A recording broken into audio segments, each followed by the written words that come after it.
The corrupt officer will be provided free advocate by the government. And if the citizen is not able to prove his complaint, there is minimum 2 years imprisonment against him. But if he proves the complaint that the officer is corrupt, then there's just 6 months of punishment against the corrupt officer.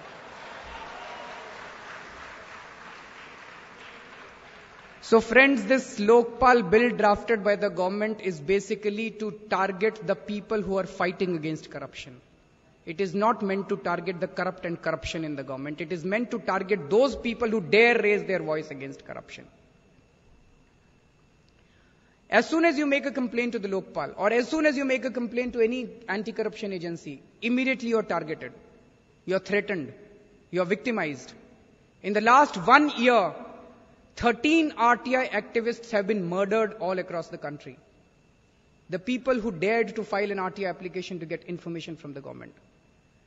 In Jan Lokpal Bill, we had suggested that the Lokpal should have a duty to provide protection to such people.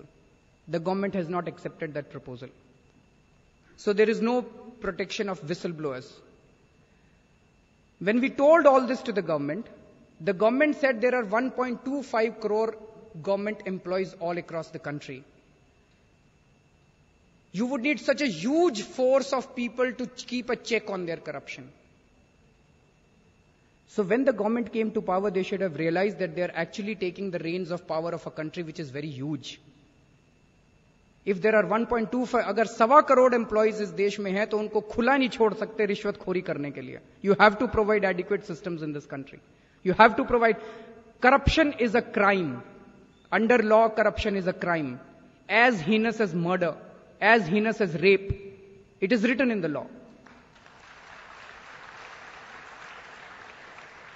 So if tomorrow the incidence of murder or incidence of rape goes as much as we have corruption today, will this government turn around and say that we can't provide protection to all of you because there are 120 crore people in this country? What kind of a logic is this, that because there are 1.25 crore people, therefore we can't keep a check on them? Therefore we have provided a Lokpal which will keep a check on only a very small band of corrupt, and we'll let loose all the rest of the officers to loot this country. CBI is completely in the clutches of the government. We all know how CBI has been used and misused by all successive governments. Bank account of Quattrochi was defrozen in complete secrecy against public interest because he happens to be close to someone very senior in power. Because CBI is directly in the control of the government.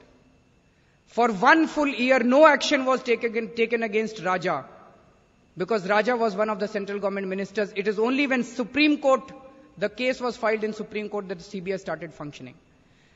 In future also, CBI will continue not taking any action against any Raja.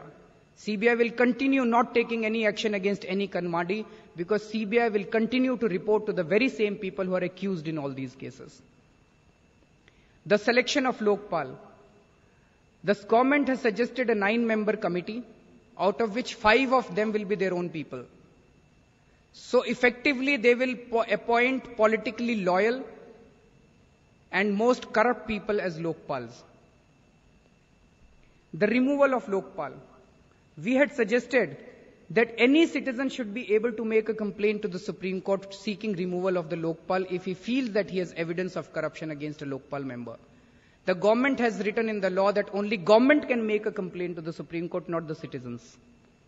So the government in effect has a control over the selection of Lokpal, they have a control over the removal of Lokpal, and they have a control over the budget of Lokpal, and they have control over the functioning of Lokpal. So just like CBI, Lokpal will also be a puppet in the hands of the central government. Should Prime Minister be included in Lokpal? It is being said that Prime Minister sits over very sensitive matters and it would endanger our democracy, or it would endanger our country if Prime Minister were brought under the purview of Lokpal. Friends, I dread if tomorrow Madhu Koda becomes the Prime Minister of this country, and it is very likely.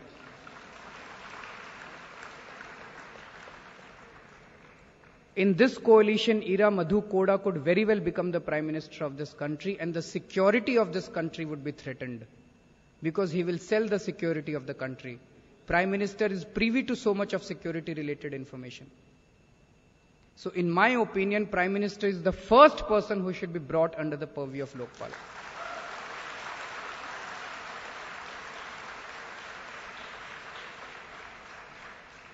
Secondly, keeping Prime Minister out of Lokpal is unconstitutional, because in our constitution only and only President of India enjoys complete immunity from any kind of investigation. No such immunity has been granted to the Prime Minister.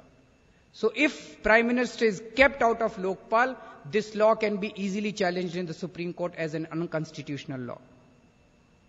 Should judiciary be brought under Lokpal?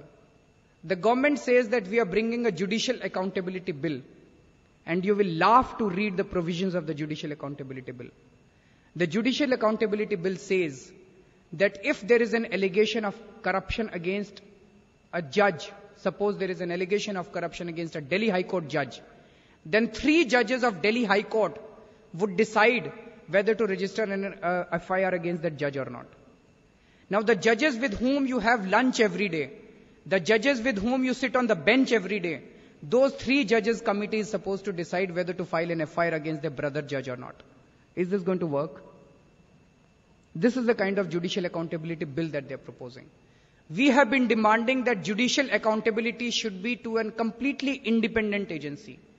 All that we are asking for, we are not saying anything else, all that we are asking for, that if today, the system that exists today is that if any judge indulges in any corruption, you cannot even register an FIR against him till you seek the permission of the Chief Justice of India.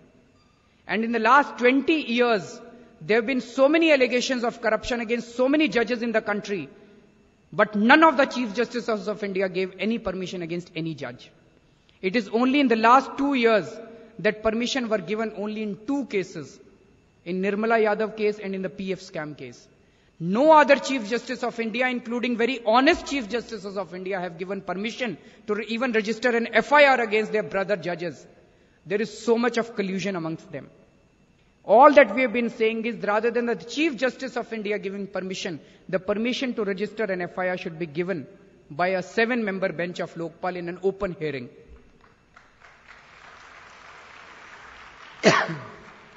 But again, they have not included that. Judiciary has been kept completely out of Lokpal. One interesting question, one of the girls during the debate said that Mr. Kapil Sibal is saying right when he says that Lokpal will be a parallel government. An impression is being given that anything which is not in the control of the government is a parallel government. That is not right. In any democracy, as it was discussed, we have judiciary, we have legislature, and we have executive. And executive has all the powers, all the executive powers. It is almost like a superpower. So in order to keep a check on executive, we created several independent bodies. So therefore we created a judiciary to keep a check on arbitrariness, injustice and corruption of the executive. We created judiciary, which is not in the control of the executive. So is judiciary a parallel government? We have CAG, Controller and Auditor General. Is CAG a parallel government? We have NHRC, which is independent of the government. Is NHRC a parallel government? We have Central Vigilance Commission, which is independent of the government. Is CVC a parallel government? We have Central Information Commission, which is independent of the government. Is CIC a parallel government? We have so many other agencies which are completely independent of the government. They are not parallel governments. Likewise, Lokpal will also be independent of the government. How will that become a parallel government? So Kapil Sibal is misleading the whole nation. Another word that is being thrown is Lokpal is a Frankenstein monster. It will come and sit on everyone's head. It's not like that. An ordinary income tax officer, Group B officer, an ordinary income tax officer has the power to examine the income tax return of Dr. Manmohan Singh. He can impose taxes on Dr. Manmohan Singh and he can impose a penalty on Dr. Manmohan Singh. An ordinary income tax officer has the power to examine the income tax return of the Chief Justice of India, impose taxes on him, impose penalty on him. An ordinary income tax officer has the power to examine the income tax returns of all the members of parliament, all the ministers, all the officers. Does this mean that income tax officer sits on the heads of everyone? He does not.